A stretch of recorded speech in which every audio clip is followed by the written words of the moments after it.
Imagine a galaxy where your entire species is nothing more than a ghost story whispered in the dark corners of alien cantinas, where the mere mention of your kind sends shivers down the spines of beings who have conquered star systems and bent reality to their will.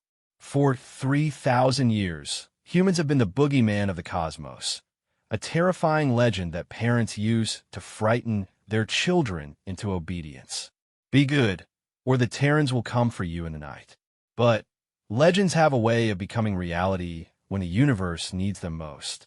When an unstoppable force threatens to devour everything that lives and breathes, when the greatest civilizations in the galaxy fall like dominoes, when hope itself becomes extinct, that's when myths step out of the shadows and into the light. The Galactic Council never believed humans existed. They were about to learn that some myths are born from truth so terrifying, so magnificent, that reality itself seems impossible. And humanity? Well, humanity was about to remind the galaxy why they became a legend in the first place. The war room aboard the massive Xylanthe dreadnought Eternal Wisdom buzzed with desperate activity. Admiral Kekstar's 6 arms moved frantically across holographic displays, each showing another system falling to the relentless advance of the Devourers. The crystalline being's usually calm demeanor had cracked like his homeworld's sacred ice caves under the weight of impending doom. "Sir, we've lost contact with the 7th Fleet," reported Commander Yalara, her reptilian features tight with stress. "That's 15 systems in 3 rotations. At this rate, the core worlds will be within striking distance in less than a cycle." Kekstar's primary eyes dimmed, a sign of profound distress among his people. Around the circular chamber, representatives from 17 different species sat in stunned silence. The Galactic Council, once the proud governing body of a thriving interstellar civilization, now resembled a gathering of the soon-to-be dead. The Devourers had emerged from a void between galaxies 6 months ago, their black ships moving like a plague across space. They consumed everything: planets, stars, entire solar systems, converting matter into more of themselves. No weapons seemed to harm them. No strategy could slow their advance. They were extinction given form and purpose. "What about the research into their biology?" asked Senator Vorthack, his methane-breathing apparatus making his voice sound hollow and distorted. The xenobiologists promised breakthrough data. "Dead," Kekstar replied flatly. "The research station at Kelvian was consumed yesterday. All data lost with it." He paused, his secondary arms trembling slightly. "We're down to our last options, and, frankly, I'm not sure any of them qualify as reasonable." "Elaborate," demanded High Counselor Thexura, her blue-skinned humanoid form radiating authority despite the fear in her golden eyes. Kekstar activated a new hologram, showing a restricted council archive. "Deep research protocols. We've been investigating every possible advantage, including theoretical ones. The archives contain references to something called Project Lazarus, ancient files about a species that might have capabilities we lack." "What kind of capabilities?" Thexera leaned forward, hope flickering in her expression. "Adaptive warfare, technological integration, psychological resilience beyond normal parameters."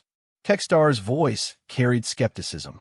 "The problem is, the species in question hasn't been confirmed to exist. The files reference something called Homo sapiens, or humans from a system designated as Sol 3, but every deep scan of that region shows empty space. Nothing but dead worlds and cosmic debris." A collective murmur ran through the chamber. Everyone had heard the stories, wild tales told by smugglers and rimworld prospectors about ghost ships crewed by pale, bipedal creatures with an unsettling ability to survive impossible odds. Children's stories, space or folklore, the kind of myths that grew larger with each telling. "You're suggesting we chase ghost stories?" Senator Vorthack's voice rose an octave, the methane in his breathing apparatus bubbling with agitation. "While the galaxy burns around us, I'm suggesting we examine every option," Kekstar replied. According to these files, this species was classified under something called the Terran Protocols, a set of contingency plans developed by our predecessors in case of existential threats to galactic civilization. Commander Yalara pulled up her own data slate. Sir, I've been cross-referencing the folklore.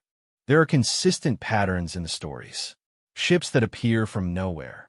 Technology that adapts mid-battle. Crews that refuse to surrender even when facing impossible odds. And always, they're described as coming from Terra or Earth, names that don't match any known world. Because they don't exist, scoffed Senior Advisor Mexlon, his insectoid features clicking with irritation. We've mapped every system within 1,000 light-years. There's no inhabited world called Earth or Terra. These humans are space madness and wishful thinking. But Fexera was studying the archive data with growing interest. Admiral, what exactly do these Terran protocols recommend? Kextar hesitated. A very specific course of action. If the galaxy faces extinction-level threat, and if conventional solutions fail, the protocols call for... He paused, as if embarrassed by what he was about to say. A formal request for assistance, broadcast on very specific frequencies toward the Sol system. The file suggests that humanity, if they exist, maintains some form of monitoring network that would detect such a transmission. The silence that followed was broken only by the distant hum of the ship's engines and the occasional alert chime from monitoring stations reporting more bad news from the front lines. This is madness, Mexlon finally declared. We're talking about sending distress signals to empty space while the Devourers consume our worlds. Are we? Fexera stood, her decision crystallizing in real time. Admiral, prepare the transmission array. We'll follow the Terran protocols exactly as written. If humans are myth, we lose nothing but time we probably don't have anyway. If they're real, she looked around the chamber at the desperate faces of a dozen dying civilizations. If they're real, perhaps myths are exactly what we need. Within the hour, the most powerful communication array in the galaxy was aligned according to specifications found in files so old that some of the language had to be translated from extinct dialects.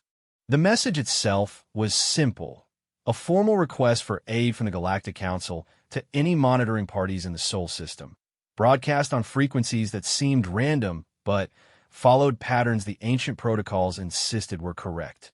3 days passed. The Devourers consumed 2 more systems, including the industrial world of Mexlera and its 12 billion inhabitants. Hope died a little more with each system that fell silent. Then, on the 4th day, the impossible happened.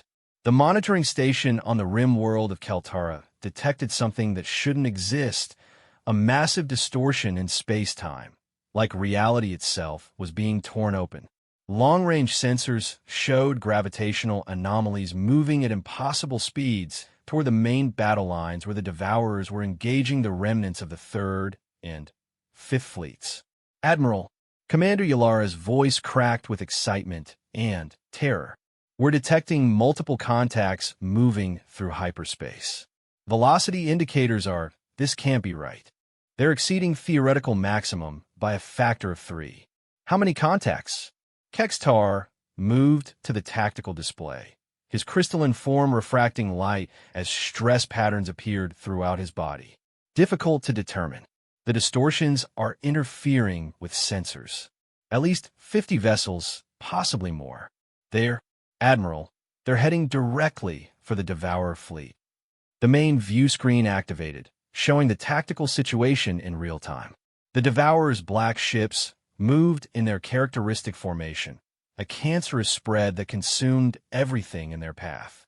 The last remnants of civilized space's military force were fighting a desperate retreat, their colorful energy weapons seeming pathetically small against the dark mass of their enemies. Then, space itself seemed to explode. Ships emerged from hyperspace in a manner that defied every known law of physics. Instead of the gradual deceleration and system integration that characterized normal faster-than-light travel, these vessels simply appeared. One moment empty space, the next moment filled with craft unlike anything in the galactic databases. They were sleek and angular with design aesthetics that seemed almost organic despite being clearly technological. Their hulls reflected no light, giving them an unsettling appearance, as if they were shaped from solid shadow. But it was their behavior that truly distinguished them from anything the Council had ever seen. They attacked immediately. No communications, no preliminary maneuvers, no tactical assessment. The moment they emerged from hyperspace, every ship opened fire with weapons that created temporary stars where they struck. The Devourer formation, which had been steadily advancing through the retreating Council forces, suddenly found itself under assault from behind by an enemy that fought like the universe itself had come to life and decided to take revenge.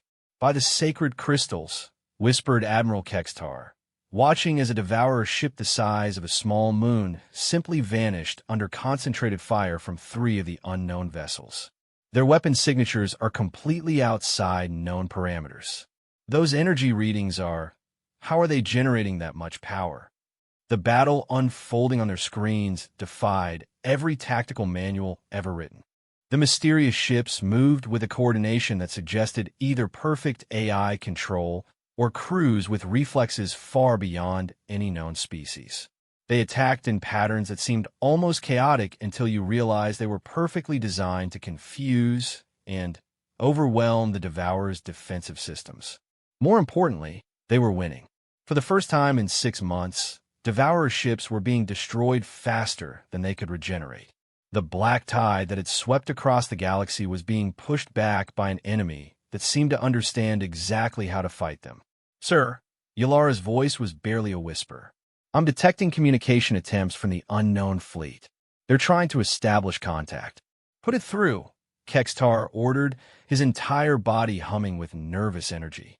The main screen flickered, and suddenly they were looking at something that shouldn't exist. The face that appeared was clearly organic, bipedal humanoid features with pale skin, dark hair, and, most unsettling of all, eyes that held intelligence and something else. Something that made every survival instinct in the room scream warnings. "Galactic Council Vessel Eternal Wisdom. This is Admiral Sarah Chun of the Terran Defense Fleet." The voice was calm, professional, and utterly terrifying in its complete absence of fear.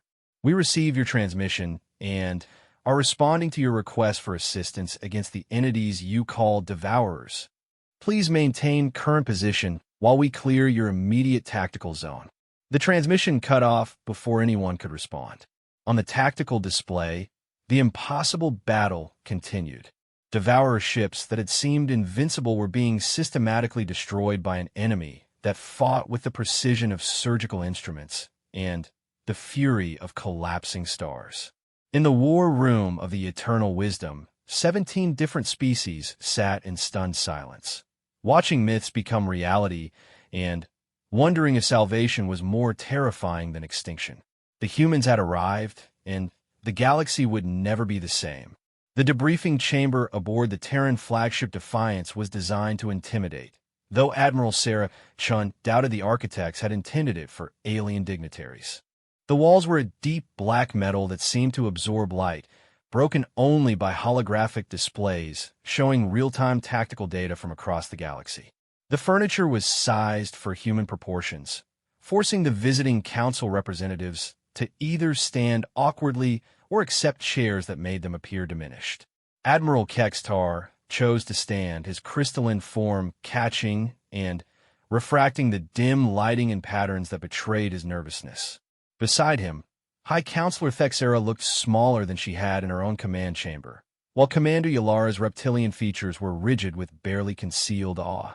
Shin herself was exactly what the stories had described, and nothing like them at the same time.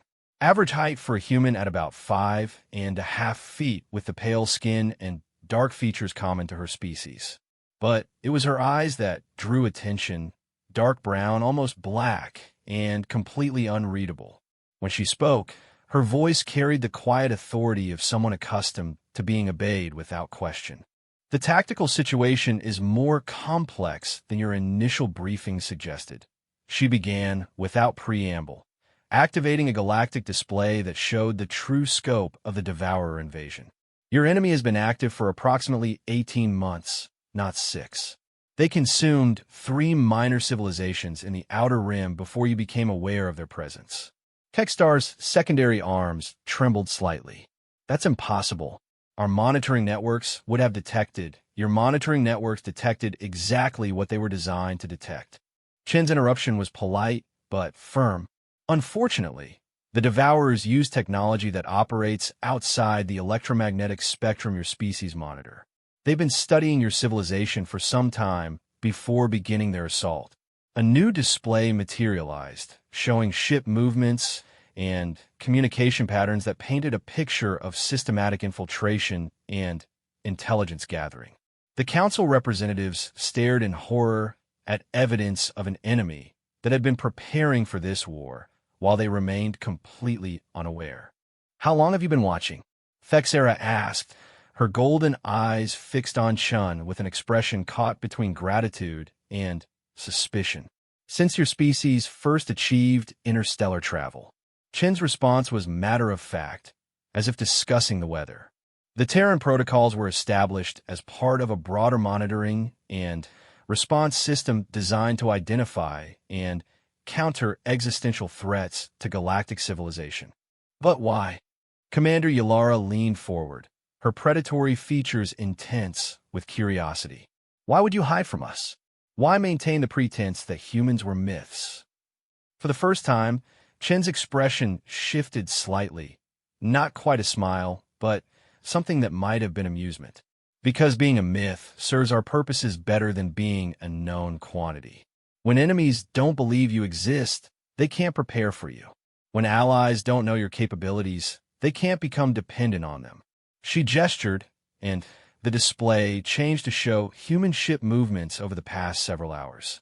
The pattern revealed a level of strategic coordination that should have been impossible. Simultaneous strikes across dozens of systems, perfectly timed to maximize impact while minimizing Devourer response capabilities. "Your fleets have been fighting a defensive war because that's what your military doctrines and cultural backgrounds have prepared you for," Chen continued. "You see the Devourers as an unstoppable force because they've successfully projected that image. But no force is unstoppable. Every enemy has weaknesses. The key is understanding what those weaknesses are and how to exploit them." Kextar studied the tactical data with growing amazement. "Your weapon signatures don't match any known technology. How are you generating such massive energy outputs?" "Different approach to physics," Chen replied simply. "Your species developed technology by working with natural laws. We developed ours by finding ways around them. The Devourers use similar principles, which is why conventional weapons are ineffective against them." The implications hit the council representatives like a physical blow. The humans weren't just another species with advanced technology. They were something fundamentally different, something that operated by rules the rest of the galaxy didn't understand. "Are you saying we never had a chance?" Thexera's voice was barely above a whisper. "You had the chance you made for yourselves," Chen answered. "Your civilizations prioritized peaceful coexistence and mutual prosperity. Those are admirable goals, and they've created a galaxy worth defending. But they also left you unprepared for an enemy that views existence itself as a zero-sum game."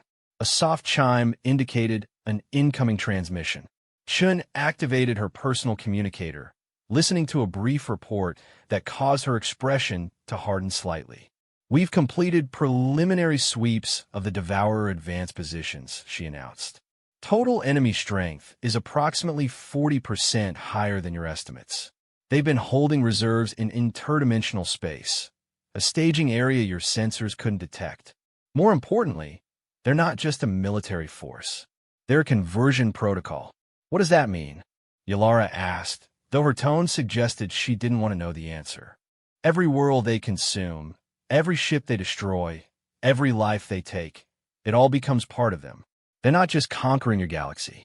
They're turning it into more of themselves. Left unchecked, they would eventually convert all matter in this region of space into Devourer biomass. The silence that followed was heavy with horror.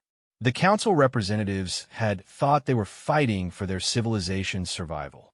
They were actually fighting to prevent their reality from being completely rewritten. So what do we do? Kextar finally asked. How do we fight something like that? Chin's expression became predatory, not hostile, but definitely dangerous. The same way we've always fought existential threats. We use every advantage we have, every weapon in our arsenal, every dirty trick we've learned in 3,000 years of warfare. She activated a new display showing human fleet dispositions across the galaxy. The scope was staggering.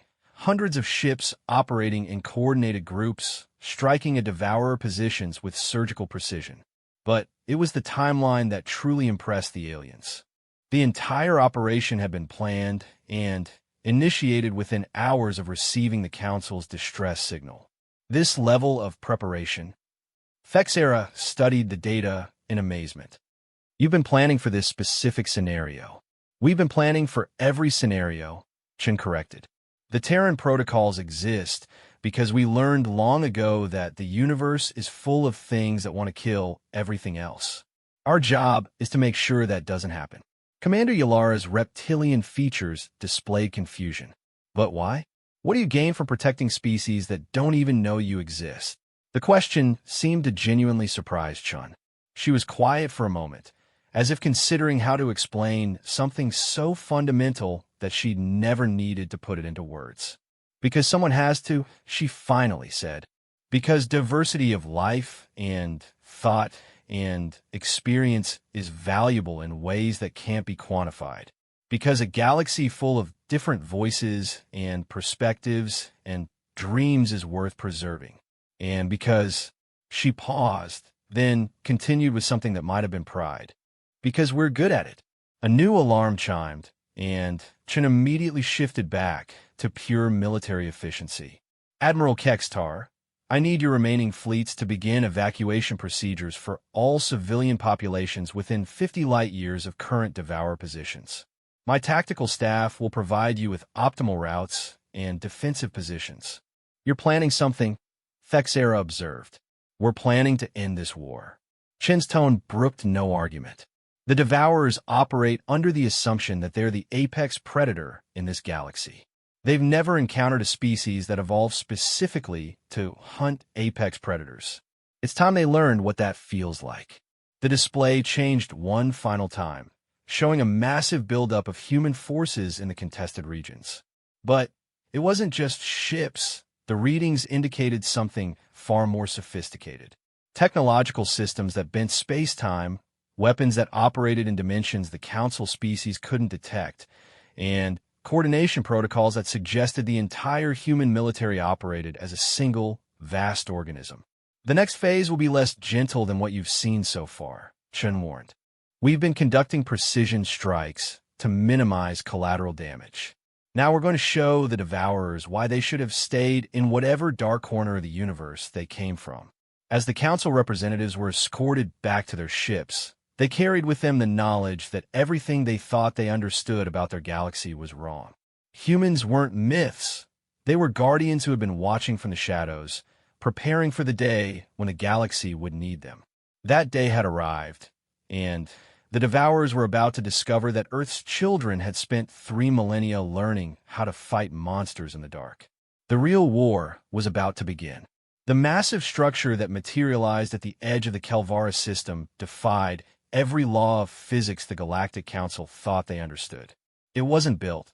It had grown, assembling itself from raw materials harvested from asteroids and dead worlds over the course of 3 days. The construction was purely human in design, but its scale dwarfed anything in recorded history. Admiral Kextar stood on the observation deck of the hastily constructed Council monitoring station, watching through reinforced transparent aluminum as the human megastructure completed its final phase.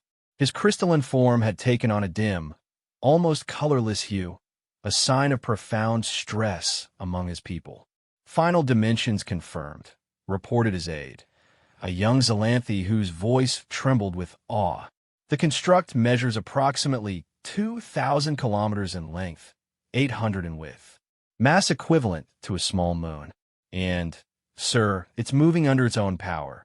Beside Kextar, High Counselor Thexera maintained her composure despite the impossible sight before them. Have humans provided any explanation for what we're witnessing? Admiral Chun transmitted a brief communication. The aide replied, consulting his data tablet. Quote, preparing to demonstrate why the Devourers should have chosen a different galaxy.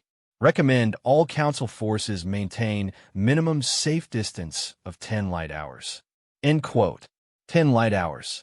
The humans were planning something that required their allies to retreat to a distance that would take light itself 10 hours to cross.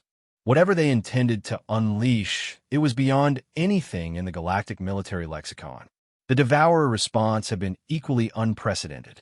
Instead of their usual scattered formation, they had consolidated their entire invasion force into a single massive fleet. Thousands of the black ships hung in space like a cancerous tumor, their combined biomass representing nearly 30% of the matter they had consumed from dozens of worlds. They're afraid, Thexera realized aloud. For the first time since this war began, the Devourers are actually afraid. Kextar's secondary arms moved in patterns that indicated deep thought. The question is whether they have reason to be. This human response, it's not warfare as we understand it. It's something else entirely. On the view screen, the human megastructure began to change. What had appeared to be a solid construction suddenly flowered open like a massive flower, revealing an interior that seemed to contain its own miniature star. Energy readings spiked beyond the monitoring equipment's ability to measure, and space itself began to ripple around the construct. Then, Admiral Chen's voice echoed through the observation deck's communication system. All Council vessels, this is Admiral Chen aboard Terra Base Alpha. We are initiating Operation Omega Protocol. What you are about to witness is why humanity has remained hidden for 3,000 years. Some weapons are too dangerous to use except in cases of absolute necessity. The transmission paused, and when Chen's voice returned, it carried a weight that made every being in the observation deck feel the pull of gravity itself. The Devourers operate by converting matter into extensions of their collective consciousness. They consume, they assimilate, they expand. But consciousness, even collective consciousness, requires a substrate, a foundation upon which to exist. We're going to remove that substrate. What happened next would be analyzed by xenobiologists and theoretical physicists for generations to come, though none would ever fully understand the principles involved. The megastructure didn't fire a weapon in any conventional sense.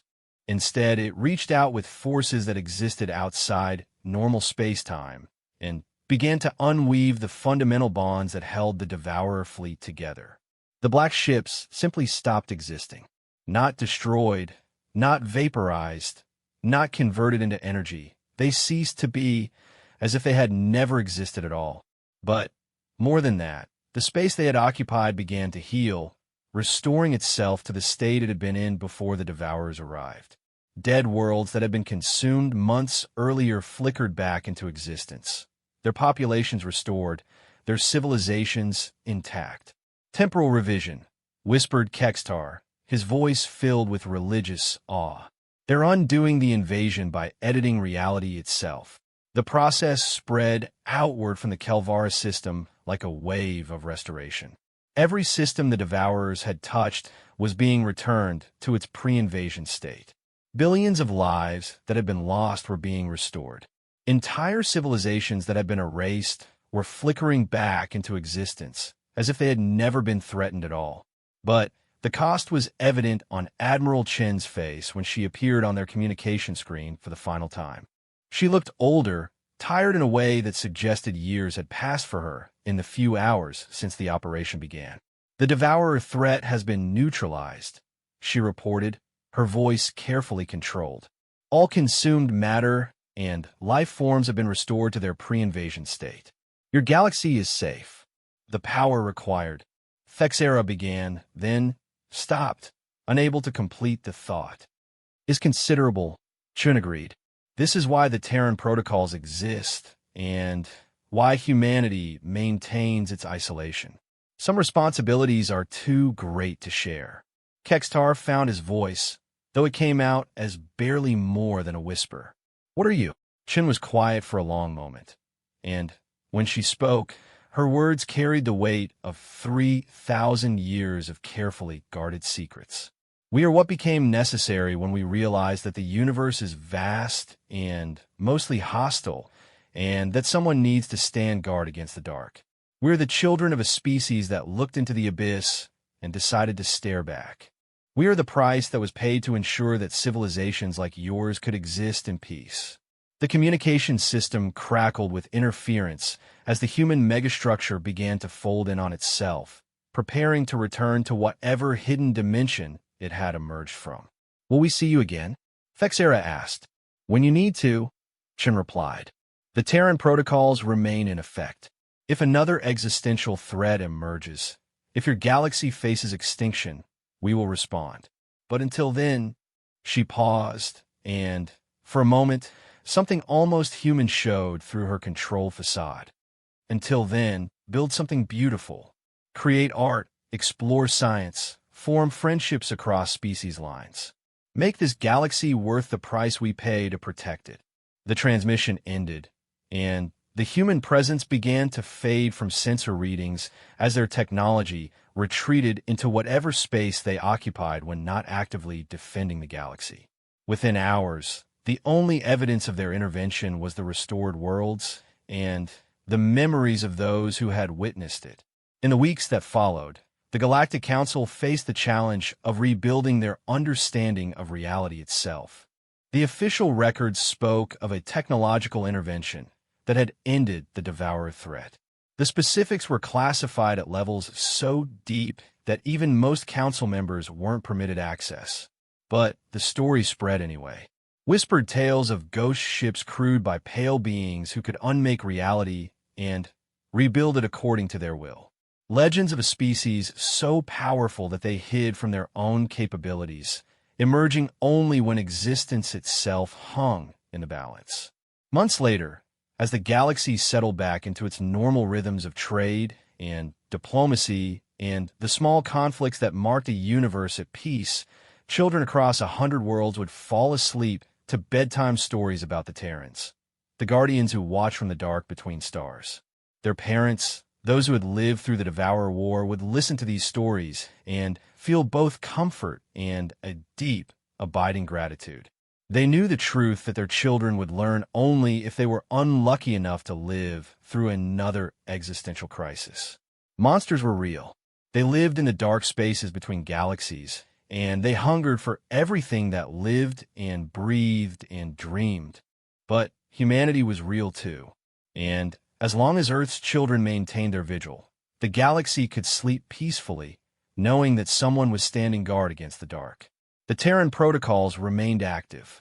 The Watchers continued their watch, and in the depths of space, in hidden bases and secret shipyards and installations that existed in the spaces between dimensions, humanity prepared for the next time the universe would try to destroy everything they had sworn to protect. Because there would be a next time. There always was. But they would be ready,